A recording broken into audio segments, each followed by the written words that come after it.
Anantapuram collectorate వద్ద ఉద్రిక్తత చోటు చేసుకుంది. మెగా డిఎస్సి విడుదల చేయాలంటూ కలెక్టర్ కార్యాలయంలోనికి దూసుకువెళ్లేందుకు నిరుద్యోగులు ప్రయత్నించారు.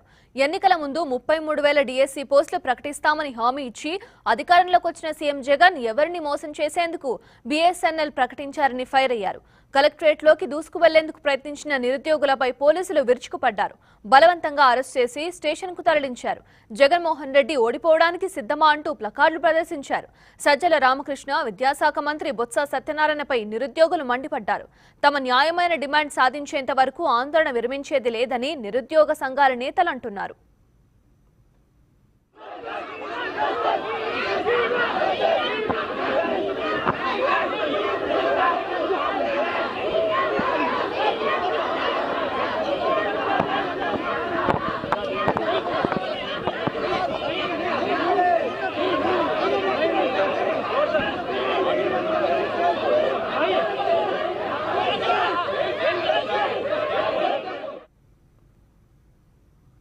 దీనిపై మరింత సమాచారాన్ని మా కరెస్పాండెంట్ చంద్రశేఖర్ అందిస్తారు. విడుదల చేయాలంటూ కూడా అనంతపురం నిరుద్యోగులు అనంతపురం కలెక్టరేట్ ముట్టడించారు. మనం విజువల్స్ లో చూడవచ్చు. పెద్ద ఎత్తున ఉద్యోగులు ఏ విధంగా అనంతపురం కలెక్టరేట్ ముట్టడించారు. వీ వాంట్ జస్టిస్ అనే పాటు మేము అన్నిటికీ సిద్ధమే అంటూ కూడా మాట్లాడుతున్నారు. మరిన్ని మన దగ్గర నిరుద్యోగులు మరిన్ని వివరాలు వారిని అడిగి తెలుసుకునే ప్రయత్నం చేద్దాం. సార్, జగన్మోహన్ రెడ్డి గారికి ఒకే క్వశ్చన్ అడగాలి నేనైతే.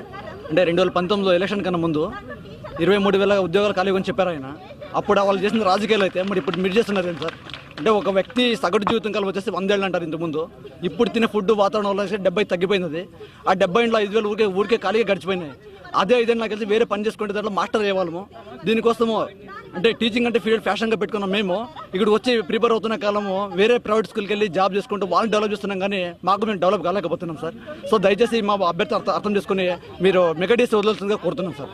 పెద్ద ఎత్తున అనంతపురం కలెక్టరేట్ ముట్టడించారు నిరుద్యోగులు. ఖచ్చితంగా మెగా డిఎస్సిని విడుదల చేయాలి.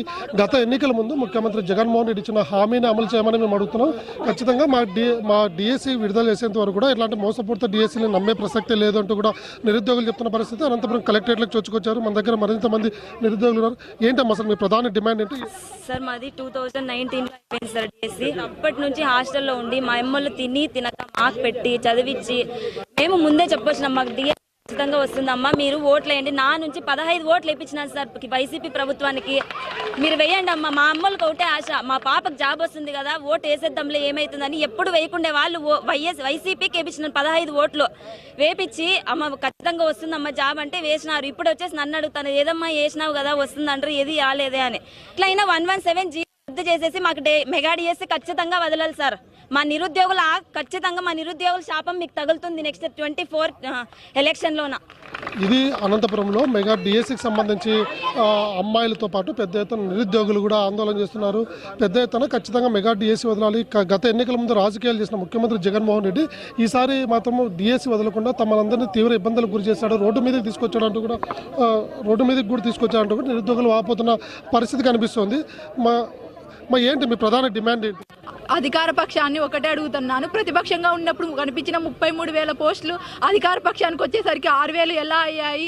అసలు డిఎస్సి ఎందుకని సజ్జల రామకృష్ణ గారు అసలు ఒక గురువు చెప్పింటేనే ఇక్కడి వరకు వచ్చినారని ఆయన ఆ మాత్రం గుర్తించలేకపోయినారా? విద్యాశాఖ మంత్రిగా పనిచేస్తున్న బొత్స నారాయణ గారు అసలు ఏం చదివినారని వాళ్ళకు విద్యాశాఖ మంత్రిగా ఇచ్చినారు? అసలు విద్యకు సంబంధించిన కొద్దిగైనా కామన్ సెన్స్ ఉందా? అసలు మీరు మనబడి నాడు నేడు అంటున్నారు, మీరు స్కూల్ కట్టిస్తున్నారే కానీ ఆ స్కూల్లో ఒక ఉపాధ్యాయులు లేకపోతే ఆ పిల్లల భవిష్యత్తు ఏమవుతుందని మీరు ఆలోచించారా? నేను ప్రతి ఓటర్కి ఒక్కటే అడుగుతున్నాను, మీకు 15,000 లంచం ఇచ్చి మీ పిల్లల జీవితాలను మీతోనే వేస్ట్ చేపిస్తున్నాడు మన జగన్మోహన్ రెడ్డి. అసలు ఉపాధ్యాయులు లేని చదువు అది ఎలా జరుగుతుంది? ఎక్కడైనా సరే, ఎక్కడైనా ఒక యూత్ తలుచుకుంటే జరగదంటూ ఎక్కడ ఏముండదు. తెలంగాణలో కేసీఆర్ యూత్తో పెట్టుకున్నారు, ఇప్పుడు ఇంట్లో ఉన్నారు. జగన్మోహన్ రెడ్డి గారు కూడా ఇదే అనుకుంటున్నారు. మీరు కేసీఆర్ చేసిందే చూడాలనుకుంటున్నారు. మా యూత్ అనుకుంటే ఏమైనా చేయగలదు. ఆంధ్రప్రదేశ్ యువత మీకు తక్కువగా కనిపిస్తుందా? మీ 10 లక్షల మంది నిరుద్యోగుల ఆవేదన మీకు అర్థం కావట్లేదా? ఎక్కడో మీరు ఐసీలో ఉండి ఇక్కడ మాకు ఎండల్లో మేము మా తల్లిదండ్రులు హాస్టల్ ఫీజుతో 3-4 లక్షలు ఖర్చు పెట్టి 4 ఏళ్ల నుంచి మా వ్యక్తిగత జీవితాలు పక్కన పెట్టి జాబ్ వస్తుంది. పల్లెల్లో మమ్మల్ని ఎన్నప్పటికీ మేము మా చదువు కోసం మా వ్యక్తిగత జీవితాలన్నీ వేస్ట్ చేసుకొని మరి జీఎస్సీ కోసమే పోరాడుతున్నాం. కానీ మాకు మీరు 4.5 ఏళ్ళకి ఇచ్చింది ఏమి నిరీక్షణ?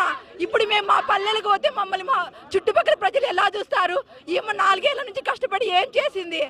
ఏం ఉద్యోగం లేదు. మీరు ఇచ్చింది ఎన్ని? మా అనంతపురం జిల్లాకు 4 ఉద్యోగాలతో ఎవరు బాగుపడతారు? అనంతపురం జిల్లాలో ఖచ్చితంగా మీరు తలుచుకుంటారు.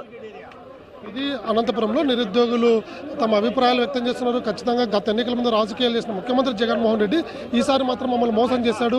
ముఖ్యమంత్రి జగన్మోహన్ రెడ్డి సిద్ధమంటూ కూడా అనంతపురంలో ప్లకార్డులు ప్రదర్శిస్తున్నారు. సీఎం గారు సిద్ధమా ఓడిపోవడానికంటూ కూడా పెద్ద ఎత్తున ప్లకార్డులు ప్రదర్శిస్తున్నారు. మెగా డిఎస్సీ ఇక్కడ 33,000 ఉద్యోగాలు ఉన్నాయంటూ గత ఎన్నికల ముందు గుర్తు చేసిన జగన్మోహన్ రెడ్డి ఇప్పుడు 6,000 డిఎస్సీతో ప్రకటించి ఎవరిని మోసం చేయడానికి డిఎస్సీని ప్రకటించారంటూ కూడా అనంతపురం జిల్లాలో పెద్ద ఎత్తున నిరుద్యోగులు ఈరోజు కలెక్టరేట్ ముట్టడించారు. పూర్తి స్థాయిలో ముఖ్యమంత్రి దిగి వచ్చే వరకు సజ్జల రామకృష్ణారెడ్డి కానీ లేకపోతే ఎవరైతే విద్యాశాఖ మంత్రి బొత్స సత్యనారాయణ ఉన్నాడో వీళ్ళందరూ దిగి వచ్చి తమకు న్యాయం చేసే వరకు కూడా తమ ఆందోళన విరమించేది లేదంటూ కూడా ఈరోజు అనంతపురం కలెక్టరేట్లో ముట్టడించారు. పెద్ద ఎత్తున ఆ విజువల్స్ కూడా చూస్తున్నాం. వాళ్ళ పిల్లలు ప్రశ్నిస్తున్న దానికి పాలకుల నుంచి ఎలాంటి సమాధానం కూడా వస్తుంది కూడా మనం ఊహించుకోవచ్చు. ఎందుకంటే పూర్తిగా నిరుద్యోగులను మోసం చేయడానికి వంచడానికి ఈ ప్రభుత్వం ఉంది. గతంలో ప్రతిపక్షంలో ఏ హామీలు ఇచ్చారో అధికార పక్షంలో వచ్చేసరికి వాటన్నిటిని పక్కన పెట్టారంటూ కూడా ఉన్నారు. నిరుద్యోగుల్ని ఏ విధంగా పోలీసులు అరెస్ట్ చేస్తున్నారో కూడా మనం విజువల్స్లో చూస్తున్నాం. పూర్తి స్థాయిలో తమ డిమాండ్లు తమ న్యాయమైన డిమాండ్లను సాధించుకోవడానికి వచ్చిన నిరుద్యోగుల పట్ల ప్రభుత్వం ఎంత కర్కశంగా వ్యవహరిస్తుందో కూడా చూడొచ్చు. మనం పోలీసులు బలవంతంగా నిరుద్యోగులను కూడా అరెస్ట్ చేసి స్టేషన్ తరలించే ప్రయత్నం చేస్తున్నారు. ఖచ్చితంగా మెగా డిఎస్సీని రిలీజ్ చేసే వరకు కూడా ఆపేది లేదు తమ ఆందోళన అంటూ కూడా విద్యార్థులు చెప్తున్న పరిస్థితి కనిపిస్తుంది. నిరుద్యోగులు పెద్ద ఎత్తున అనంతపురం కలెక్టరేట్లు లోపలికి చొచ్చుకొచ్చిన నిరుద్యోగులు ఖచ్చితంగా తమ న్యాయమైన డిమాండ్లు సాధించే వరకు కూడా ఆందోళన విరమించమంటున్నారు. మనం విజువల్స్లో కూడా చూస్తున్నాం. పెద్ద ఎత్తున పోలీసులు నిరంకుశంగా వ్యవహరిస్తున్నారు. నిరుద్యోగుల పట్ల పూర్తి స్థాయిలో ప్రభుత్వం దిగి వచ్చే వరకు తమ ఆందోళన విరమించలేదు. గతంలో ఎన్నికల సమయంలో ఆనాటి ప్రతిపక్ష నేత ముఖ్యమంత్రి జగన్మోహన్ రెడ్డి ఇచ్చిన హామీలను నమ్మి ఓట్లు వేయించాం. కానీ అధికారంలోకి వచ్చిన తర్వాత వాటన్నింటినీ మర్చిపోయాడు. తమ పట్ల నిర్దాక్షిణ్యంగా వ్యవహరిస్తున్నామంటూ కూడా విద్యార్థి సంఘాలు నేతలు కానీ లేకపోతే విద్యార్థులు కానీ నిరుద్యోగులు కానీ వాపోతున్న పరిస్థితి. ఏ విధంగా పోలీసులు వ్యవహరిస్తున్నారు, ఏ విధంగా పోలీసులు అరెస్ట్ చేస్తున్నారు కూడా మనం విజువల్స్లో చూడవచ్చు. అనంతపురం కలెక్టరేట్లోనే తాజా పరిస్థితి. అనంతపురం కలెక్టరేట్ లోపల జరుగుతున్న తాజా పరిస్థితి. పూర్తిగా పోలీసులు వ్యవహరిస్తున్న తీరును మాత్రం నిరుద్యోగ సంఘాల నేతలు తప్పుపడుతున్నారు. తమ న్యాయమైన డిమాండ్లు అడిగితే పోలీసులతో దాడులు చేస్తారా, పోలీసులతో అక్రమంగా అరెస్ట్ చేస్తారంటూ కూడా అనంతపురంలోనే నిరుద్యోగ సంఘాల నేతలు డిమాండ్ చేస్తున్నారు. ఎప్పటికైనా ప్రభుత్వం దిగిరావాలి, తమ న్యాయమైన డిమాండ్లు సాధించే వరకు కూడా తమ పోరాటాన్ని ఆపమంటున్నారు అనంతపురానికి చెందిన నిరుద్యోగులు ఆందోళన బాటపట్టారు. పోలీసులు బలవంతంగా వాళ్ళని నిర్బంధించే ప్రయత్నం చేస్తున్నారు. మన దగ్గర నిరుద్యోగులు ఉన్నారు. ఏంటమ్మా పోలీసుల వైఖరిని ఎట్లా చూస్తున్నారు? పోలీసుల అరెస్ట్ని ఎట్లా చూస్తున్నారు? మేమేదో చట్ట వ్యతిరేక పనులు చేస్తున్నామని మమ్మల్ని పోలీసులు అంటున్నారు. మరి ప్రభుత్వం 4.5 ఏళ్ల నుంచి చేసింది ఏమిటి? మేము 4 సంవత్సరాల నుంచి ఓపికగా ఉన్నాం. ఇప్పుడు పోరాడకపోతే మేము ఇంకా ఎప్పుడు పోరాడేది? ఇప్పటికీ మేము ఇళ్లలో ఉంటే మా భవిష్యత్తుని ఎవరు చక్కదిద్దేది? 4 ఏళ్ల నుంచి హాస్టల్స్ లో ఉంటున్నాం సార్. 4 ఏళ్ల నుంచి హాస్టల్స్ లో ఉంటున్నాం. ఇంటికి దూరంగా 4-5 లక్షలు ఖర్చు పెట్టుకున్న హాస్టల్స్ లోనే ఉండి ఇళ్ళకే పోకుండా 4 పోస్టులు ఇస్తే 4 లక్షల మంది అనంతపురం డిస్ట్రిక్ట్ లో 4 పోస్టులు 4 లక్షల మంది ఉన్నారు. ఏం చేసుకోవాలి సార్ ఈ పోస్టులని? ఏం చేసుకోవాలా? తల్లిదండ్రులు రైతులు, మేము రైతు కుటుంబాల నుంచి వచ్చినాం. ఇది పోలీసులు వ్యవహరిస్తున్న తీరు. నిరుద్యోగులు చేస్తున్న ఆందోళన పోలీసులు ఎంత నిరంకుశంగా వాళ్ళ పట్ల వ్యవహరిస్తున్నారో కూడా మనం విజువల్స్. ముఖ్యంగా ప్రభుత్వం తామేమి దొంగతనాలు చేయట్లేదు, మనం ఇంత నిర్దాక్షిణ్యంగా అరెస్ట్ చేయడం పట్ల కూడా నిరుద్యోగ మహిళలు చాలా సీరియస్ అవుతున్నారు. విజువల్స్లో చూస్తున్నాం. మహిళా అభ్యర్థులను సైతం పోలీసులు ఏ విధంగా తరలిస్తున్నారో కూడా మనం విజువల్స్లో చూస్తున్నాం. పూర్తి స్థాయిలో ప్రభుత్వం తమ పట్ల వ్యవహరిస్తున్న తీరు ఖచ్చితంగా బుద్ధి చెప్తాం. జగన్ ఓడిపోవడానికి సిద్ధమా అంటూ కూడా మహిళా అభ్యర్థులు కూడా ప్లకార్డులను ప్రదర్శిస్తున్నా కనిపిస్తోంది. చూస్తున్నాం. కలెక్టరేట్లకు చొచ్చుకెళ్లేందుకు మహిళా అభ్యర్థులు ఏ విధంగా ప్రవర్తిస్తున్నారో చూస్తున్నాం. కలెక్టరేట్లను చొచ్చుకెళ్లేందుకు ప్రయత్నాలు చేస్తున్నారు పూర్తి స్థాయిలో. ప్రభుత్వం దిగి వచ్చే వరకు కూడా అనంతపురం కలెక్టర్ నుంచి వెనక్కి తిరిగి వెళ్ళేది లేదంటూ కూడా మహిళా అభ్యర్థులను చెప్తున్న పరిస్థితి కనిపిస్తుంది. ఒకవైపు అబ్బాయిల్ని పోలీస్ స్టేషన్ తరలించిన పోలీసులు అమ్మాయిలు తరలించేందుకు కూడా అరెస్ట్ చేసేందుకు కూడా ప్రయత్నాలు చేస్తున్నారు. కలెక్టరేట్ లోపల కలెక్టర్ ఛాంబర్లో చొచ్చుకునేందుకు తీవ్రమైన ప్రయత్నాలు చేస్తున్నారు. మనం విజువల్స్లో కూడా చూడవచ్చు. కలెక్టర్ ఛాంబర్లోకి చొచ్చుకెళ్లకుండా పోలీసులు ఏ విధమైన సెక్యూరిటీ రీజన్స్ తీసుకుంటున్నారో కూడా చూస్తున్నాం. కలెక్టరేట్ ఛాంబర్లోకి వెళ్ళి ఖచ్చితంగా తమ న్యాయమైన డిమాండ్లు సాధించుకునే వరకు మహిళా అభ్యర్థులు వెనకడుగు వేయమంటున్న పరిస్థితి కనిపిస్తుంది. విజువల్స్లో కూడా చూస్తున్నాం. అనంతపురం కలెక్టరేట్ లోపల ఈ తాజా పరిస్థితి ఇది. ఖచ్చితంగా తమ సంబంధించిన మెగా డిఎస్ని రిలీజ్ చేయాలి. ఏమాత్రం అవగాహన లేని బొత్స సత్యనారాయణ వెంటనే రాజీనామా చేయాలంటూ కూడా మహిళా అభ్యర్థులు డిమాండ్ చేస్తున్న పరిస్థితి.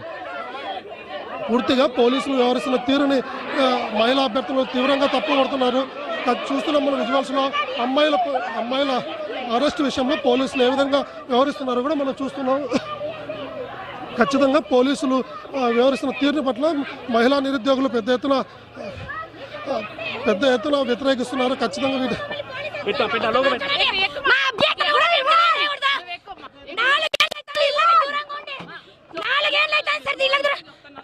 మా తల్లిదండ్రులు మమ్మల్ని కష్టపడి చదివించి సార్ తప్పు చేయలేదు, మా నాన్న తప్పు చేయలేదు సార్, నా మీద ఆశలు పెట్టుకున్నారు, నా బిడ్డ అప్పులు తీరుస్తుంది అని.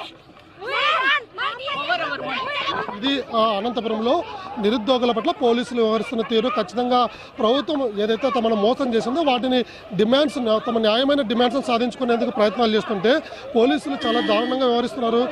తమ పట్ల వ్యవహరిస్తున్న తీరుని చాలా తీవ్రంగా తప్పుపడుతున్నారు. నిరుద్యోగ మహిళల పట్ల పోలీసులు వ్యవహరిస్తున్న తీరుని కానీ లేకపోతే గతంలో ఎన్నికల సమయంలో ఆయన ఇచ్చిన హామీలను మాత్రమే తాము అడుగుతున్నాం. ఖచ్చితంగా జగన్మోహన్ రెడ్డి ఇంక సిద్ధమా నువ్వు అంటూ కూడా ప్రశ్నిస్తున్న పరిస్థితి కనిపిస్తుంది. ఇది అనంతపురంలో కలెక్టరేట్ వద్ద తాజా పరిస్థితి. మహిళా నిరుద్యోగుల పట్ల పోలీసులు వ్యవహరించిన తీరును కానీ అబ్బాయిల పట్ల వ్యవహరించిన తీరును కానీ చాలా ఖండిస్తున్నారు. నిరుద్యోగ సంఘాల నేతలు ఖచ్చితంగా తమ న్యాయమైన డిమాండ్లు సాధించుకునే వరకు కూడా తమ ఆందోళన విరమించేది లేదంటున్నారు అనంతపురానికి చెందిన మహిళలు కానీ నిరుద్యోగులు కానీ. ఇది అనంతపురంలో కలెక్టరేట్ వద్ద తాజా పరిస్థితి. కెమెరామెన్ శేఖర్తో చంద్రశేఖర్, టీవీ5 అనంతపురం.